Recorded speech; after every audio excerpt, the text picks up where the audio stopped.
મારે એસઆઈપીમાં રોકાણ કરવું છે, પણ મને ડર લાગે છે કે શેર માર્કેટમાં મારે રોકાણ કરવું જોઈએ કે નહીં.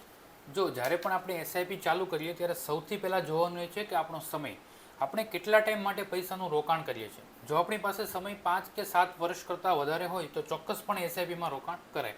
કારણ કે જો તમારી પાસે સમય હોય તો ઇક્વિટીથી ડરવાની જરૂર નથી. શેર માર્કેટ આજે ડાઉન છે, પણ એક સમય એવો આવશે કે જ્યારે પ્લસ આવે છે. તમારી પાસે જો રિટાયરમેન્ટનું પ્લાનિંગ તમે કરવા માગતા હો, 20-25 વર્ષ હજુ છે તમારી પાસે, તો ચોક્કસપણે તમારે એસઆઈપીમાં રોકાણ કરવું જ જોઈએ. મિત્રો, આ સવાલ દરેક વ્યક્તિને હોય છે કે એસઆઈપીમાં રોકાણ કરતી વખતે ડર લાગે છે, ઇક્વિટીમાં છે તો ક્યાંક પૈસા ડૂબીને જાય. પરંતુ જો તમારી પાસે ચોક્કસ સમય છે અને એ સમયગાળા પ્રમાણે તમે વ્યવસ્થિત જો તમે પોતાના પૈસાને એક સારા એવા વેલ્થ ક્રિએટ કરવા માગતા હોય તો ચોક્કસપણે તમારે એસઆઈપીમાં રોકાણ કરવું જ જોઈએ. કારણ કે એસઆઈપી અને ઇક્વિટી જે માર્કેટ જે છે, જે રિટર્ન આપે છે, એ ઇન્ફ્લેશનને બીટ કરીને આપે છે. એટલે તમારા પૈસાને ગ્રોથ કરવા માટે ચોક્કસપણે તમારે એસઆઈપી ચાલુ કરવી જોઈએ. તો આજથી જ તમારી એસઆઈપીને ચાલુ કરો.